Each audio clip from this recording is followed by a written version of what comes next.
Good evening. I'm going to talk about anti-Semitism and also how it relates to anti-Zionism and the differences. And after I've presented, we will have a discussion. Happy to take questions. People can make other points if they want to, etc.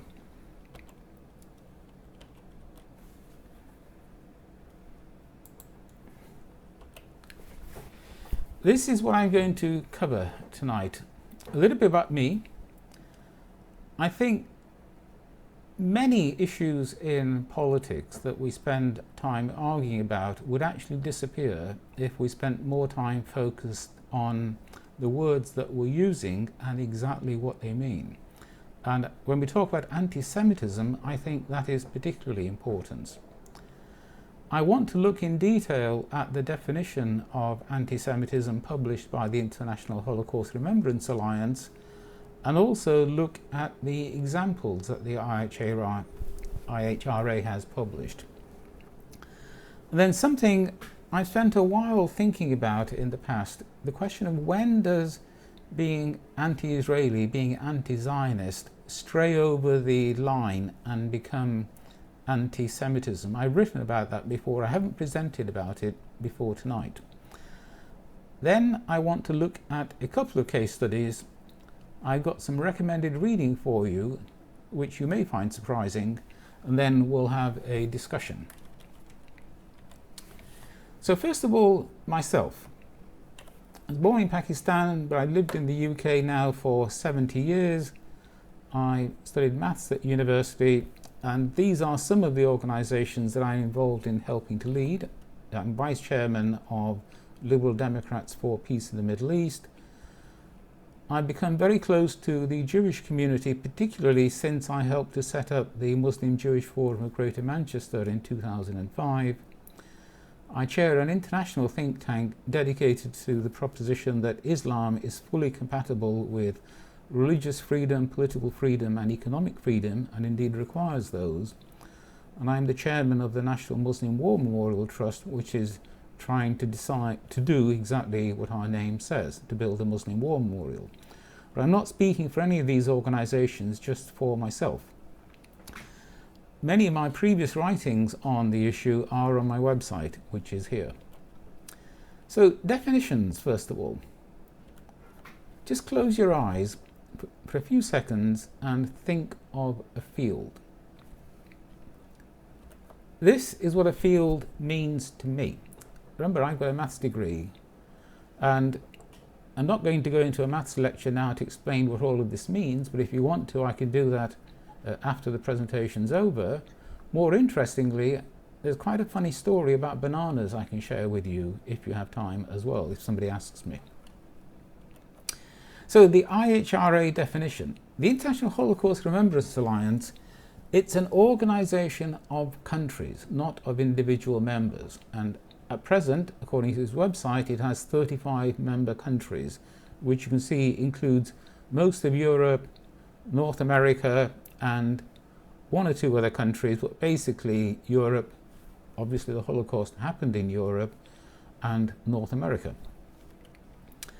And they have published a non-legally binding, so no country is compelled to do anything as a consequence of this definition, of anti-Semitism.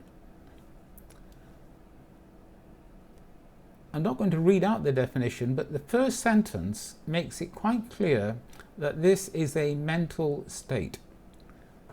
You're trying to figure out what is in somebody's head, and that's not unusual. Murder requires a mental state, because simply killing somebody accidentally isn't murder, it's manslaughter. Stealing requires the intent to steal. The second sentence gives you some examples of what anti-Semitic activity may consist of, because the only way you find out what's in somebody's head is by what they do, what they say, or physical actions that they undertake. And the definition here makes it quite clear you can be anti-Semitic against non-Jewish individuals. To say, take a simple example, somebody really hates Jews and they come and beat me up because they think I look Jewish or they think I'm Jewish. That is anti-Semitism, even though I'm not Jewish in the slightest, because they thought I was Jewish. Conversely, shooting somebody at random without caring whether Jewish or not isn't anti-Semitism, even if the victim sadly is Jewish. An aside on the spelling, particularly because my Microsoft spell checker is the bane of my life and I've had to adjust the Microsoft Word library. The correct spelling, according to the IHRA, is anti-Semitism as written here. Not anti-Semitism with a hyphen and a capital S, or even anti-Semitism with a lowercase s. For a start, there is no such thing as Semitism. And I recommend this article in Forward magazine explaining this in more detail. Another thing I often find myself having to explain, particularly to other Muslims, is that you cannot be anti-Semitic towards Arabs. Yes, Arabs speak a Semitic language and therefore you would call them a Semitic people, which is what Jews are, but anti-Semitism does not extend to Arabs, and of course an Arab is perfectly capable of being anti-Semitic if they hate Jews. Thinking that it includes Arabs is what's known as the etymological fallacy, which is thinking that a word, the meaning of a word today is controlled by the origin of the word. There's a really good Wikipedia article on the etymological fallacy that I recommend to you. And then we're going to go on to these famous or possibly infamous IHRA examples. My view is that the IHRA definition is seriously misunderstood by people on both sides of the Israel argument. There are many people who are pro-Israeli who misunderstand the definition, and there are many people who are anti-Israeli who misunderstand the definition because they don't read it. First of all, they forget that that is the definition, the full definition, the thing in italics there. The definition starts and ends there.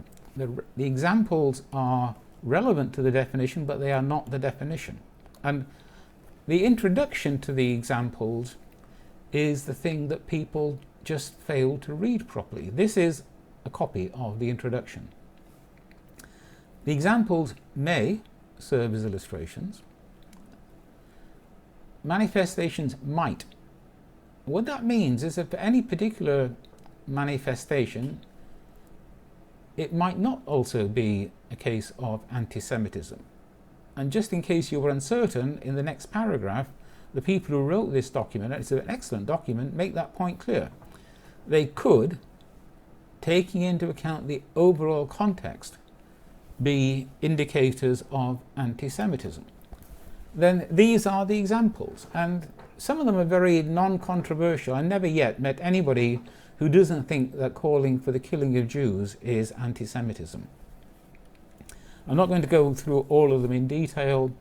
As I said, they're very available on the IHRA website, and the slides themselves are available to any of today's participants, and of course this entire presentation will be published. Number 4 is quite important. Some people say that they're only asking questions when they ask questions about the Holocaust. How many people were killed? Was it really 6 million? The reality is that the Holocaust is such a well-attested, well-documented historical event, not least because the Germans kept meticulous records of the people that they were killing, that the reality is that today the only people who actually ask questions about the Holocaust, doubting it, thinking about whether the numbers are too high, are people who hate Jews.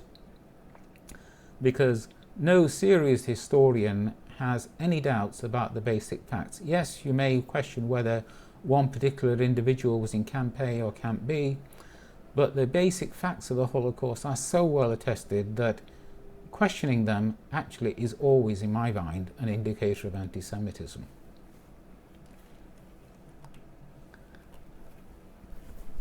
And then number 7, which is the one that Friends of Israel often raise as anti-Semitism. There are many people who are anti-Semitic, and we're going to look at this in quite a lot of detail later on in the presentation, who are anti-Semitic and want to get rid of the State of Israel, but equally people are entitled to challenge many aspects of the foundation of Israel, the territory that Israel occupies today, who are not anti-Semitic. We'll look at that later on in detail. The Home Affairs Select Committee in 2015, when looking at the question of the IHRA definition and whether British bodies should adopt the definition, recommended adding a couple of riders, which are written down here. These are perfectly good riders. Equally, I don't think they're necessary myself, because if you read the IHRA definition properly, these riders are implied already. For example, if you look at the words that I highlighted in red earlier on. So, moving on to the area that causes the most controversy, when does anti-Zionism become anti-Semitism? I've written about this on a couple of occasions, and perhaps in an act of slight sort of vanity, later on in this presentation, I decided to quote myself rather than writing any new original text. And there are two alternative propositions that you get. On the left is the argument that everybody who's anti-Zionist is also an anti-Semite. So every anti-Semite is anti-Zionist, and every anti-Zionist is an anti-Semite. On the right is my own view, which is that there are people who are anti-Zionist who are not anti-Semitic, although I still think that everybody who's anti-Semitic is anti-Zionist. But I put a big question mark about that, because that was clearly my view when I started. But if you look around the world, there are people whose behaviour looks really strange. I still remember the English Defence League, and they quite regularly used to have demonstrations, particularly against British Muslims, sort of marching through areas where lots of Muslims lived, and they would carry Israeli flags, mainly I think as a way of trying to annoy Muslims. But most Jewish people do not think of the English Defence League as their friends. If anything, they think of the English Defence League as anti-Jewish. There are various countries overseas which the leaders come out with anti-Semitic statements. They talk about manipulation by evil Jews living overseas, like George Soros in their countries. But at the same time, they are pally with Israel, and particularly pally with the current Israeli government. But I don't think that they disprove my general view that all the anti-Semites I know, I've never met an anti-Semite who was friendly towards Israel, who thought that Israel was a good thing. Well, before we get deeper into this, earlier on I said definitions are really important. And in the same way that it's important to have a clear definition of what you mean by anti-Semitism, I think it's important to try to define what we mean by being anti-Zionist. So before trying to say what anti-Zionism is, what on earth is Zionism itself? So I went to the website of the World Zionist Organization to look for a definition. And modern Zionism got going in 1897, and they set out a clear goal in the Basel Programme to establish a legally assured home for the Jewish people in Eretz Israel. And by Eretz Israel, that's simply Hebrew, I believe, for the land of Israel. It's describing a place that many people in Britain would call Palestine. But it's a piece of physical territory. So that is what Zionism is. So what is anti-Zionism? And in fact, the question arises, can you actually be anti-Zionist in 2023? Because the goal of Zionism was accomplished in 1948 when the State of Israel was founded. So what on earth does anti-Zionism mean today? And I think there are many different possible definitions of anti-Zionism depending upon alternative views about the Middle East conflict and about Israel. And for illustration, I offered 3 in 2014. And these are not the only 3. I think there's an endless spectrum of different ways of being an anti-Zionist, but I wanted to try to define 3 as an illustration of whether those beliefs were anti-Semitic or not. The first one is here. This is me quoting myself in italics.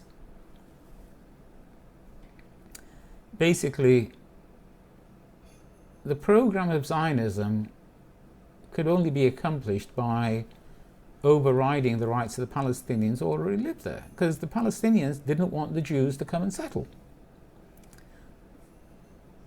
Accepting that both sides did wrongs, and accepting that Israel does exist, and if you tried reversing the existence of Israel, you'd also cause lots of injustice, but wanting Israel to negotiate and agree its borders with the Palestinians, and with the negotiations starting from the 1949 armistice line as the beginning point. It's pretty mild. In fact, it's so mild that one of my friends said to me, Amin, is this really a definition of anti-Zionism at all? It doesn't sound anti-Zionist to me. But because it's so mild, clearly lots of people will agree with what I've written here. I would expect a very large chunk, possibly even a majority of the British Jewish community to agree with this definition of anti-Zionism. They wouldn't call themselves anti-Zionists, but they were willing to sign up, I think, to what's on this slide. And because it's a mild definition, sticking to my first assumption, I still expect all real anti-Semites, if they were being honest, to be anti-Zionist. But I would also expect many people who hold this position not to be anti-Semitic. As I said, I would accept most of the Jews in Britain, and probably a very large chunk of the Jews who live in Israel, to qualify under my very gentle definition of anti-Zionism A. So that was a sort of starting definition, deliberately written to be nice and mild. I then came up with anti-Zionism B, which is a stronger definition, which is that if you look at how the West Bank has been occupied and settled by Jews, not just in the big settlements along the sort of just inside the green line into the West Bank, but further in, that withdrawal is actually no longer possible, and that the only just solution is a single binational state with equal civil rights for everybody, which is not something that most Israeli Jews want. It's actually not even something I think that most West Bank Palestinians want. But regarding that as the only workable and just solution, and accepting it even if it meant an Arab majority. This is clearly a much stronger definition of anti-Zionism than anti-Zionism A. So I would expect, mathematically, there will be fewer people who have this view. And therefore, you end up with a diagram that looks like this. Still, every anti-Semite is an anti-Zionist B, and some anti-Zionist B are not anti-Semites, but there's a much greater overlap than with anti-Zionism A. But still, significant numbers of people who are not anti-Zionist B but are not anti-Semites. So you couldn't assume that just because somebody believes in a binational state that automatically they are anti-Semitic. And then anti-Zionism C. It was so wrong, the settlement of Jews in Palestine, that it should be reversed. The Jewish population should be expelled so that Palestine becomes an entirely non-Jewish state. This, for example, is pretty clearly what Hamas wants to happen. This is a very strong form of anti-Zionism, and I believe that only anti-Semites share this view. So, for this definition of anti-Zionism, you do get this circle where everybody who's anti-Semitic is anti-Zionist C, and also everybody who's anti-Zionist C is anti-Semitic. So here the circles match exactly. As I said, it depends on what your definition of anti-Zionism is, as to whether anti-Zionism is or is not automatically an indicator of anti-Semitism. And unless you're very clear exactly what somebody means when they say they're anti-Zionist, when they say they're anti-Israeli, you can't really pinpoint whether or not they are anti-Semitic. Obviously, if you look at other things that they say and do, that may give it away very easily. I still remember a Pakistani chap I met at a meeting in Bradford on something else. I'd spoken about hate crimes against British Muslims and hate crimes against British Jews, and he came up to me while we were having food afterwards and said, "Amin, I'm not anti-Semitic, but you should know this about Jews." And then he proceeded to give me a long spiel about all the things that anti-Semites believe about Jews, but he didn't think he was being anti-Semitic. So I've got a few case studies to look at this in a little bit more detail. On the right hand side is a sort of poster shared on social media, a solution for the Israel-Palestine conflict. Move Israel to the United States. So you can't move the land, but move the people. So get the Israeli Jews. It just calls them Israelis. Of course, people who are anti-Israeli regularly forget that 25% of Israelis are actually not Jewish, and about 20% of that 20 out of the 25% are actually Arabs, most of them Muslims. But anyway, move the Israeli Jews into America, it'll be cheap, problem solved. And Naz Shah in 2014, about a year before she got elected as an MP, shared this on Facebook with her own comments in 2 words: job done. It was identified, but after she became an MP, this is a link to an article on Ynet News, and she did all the right things. She genuinely didn't understand that she was being anti-Semitic, anti-Jewish when she shared this, but she undertook anti-Semitism training from the Community Security Trust. She apologized. She spent time learning more about the Jewish community, spending time with the Board of Deputies, and eventually she was given a clean bill of health, and she hasn't done anything since that you would regard as anti-Semitism. And I regard this case study as a great success, which I'm pleased, because I know Naz Shah MP personally. We're not super close, but I've met her on many occasions. This is a mural that was painted on a wall in the East End of London in Tower Hamlets. If you look at the top right of the picture, because it's a photograph of the actual wall, you can see buildings in the background. And here we have, in the mural, at the bottom, we've got the backs of the poor. Poor people are always brown. And people playing Monopoly. And look at the people playing Monopoly. As soon as I saw this picture, it took me about a second when I saw it on social media to decide that these people look Jewish. It's not that I spent ages and ages reading copies of Der Stürmer from the 1930s, but I know this is how the Nazis used to caricature Jews: swarthy, big noses, beards, rich bankers. These people are obviously Jewish to me, and I think to almost everybody who looks at this poster, except one famous person. Tower Hamlets had ordered the mural to be painted over after complaints were made to them. And on Facebook, Yvonne Ridley, she made the comment that it was a great piece of art, what was wrong with it? And somebody called Jeremy Corbyn also couldn't see anything that was wrong with it. And this became a big issue, not in 2012, but much, much later, after Jeremy Corbyn had become leader of the Labour Party. That's when these things tend to come out.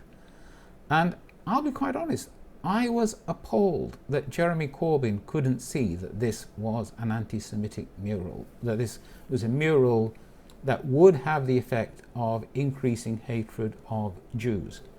And for me, this really was a watershed. I promised some recommended reading. I've just got 3 books I want to recommend. The first one is a piece of fiction. It's Theodor Herzl's novel, Alt Neuland, Old New Land. I read it a few years ago now. It's immensely moving in terms of helping you, first of all, to understand what it feels like to be Jewish and to suffer anti-Semitic discrimination, and also the vision that Theodor Herzl and the Zionists had for the land that they wanted to create in Palestine, Eretz Israel. The second one is much more focused on the issue that we've been talking about, the left's Jewish problem, Jeremy Corbyn, Israel and Anti-Semitism, by Dave Rich, who from memory works for the CST. I read it only a few years ago at the height of the controversies about Jeremy Corbyn, the Labour Party and anti-Semitism. But it's a really good book. The last one is the recommendation that you might find somewhat surprising. I've known about the protocols either since my late teens or my early 20s, when I read a book called Warrant for Genocide by Norman Cohn. And it was a book about the history of the protocols, where they emerged from. They're a forgery by the Tsarist secret police, recycling some material from an 1850s or so publication by the sort of French secret police, but a fabrication that claims to be by the leaders of the World Jewish Conspiracy. And a few years ago I decided that since people talk about the protocols so much, I've talked about the protocols myself so much, I really should read them. And so I bought them on Amazon, which I think you can't do now. I tried looking them up a couple of days ago and couldn't find them, but you find the protocols on the internet as a free PDF quite easily if you look for them. And it's worth reading to see what anti-Semites really think, because the tropes that you come across regularly, allegations of horrible behavior that Jews are supposed to have carried out, they're all there. And you won't enjoy reading them, but I think you will find them educational and informative to read. So that's all what I wanted to say, and now let's have a discussion, so I'll stop screen sharing.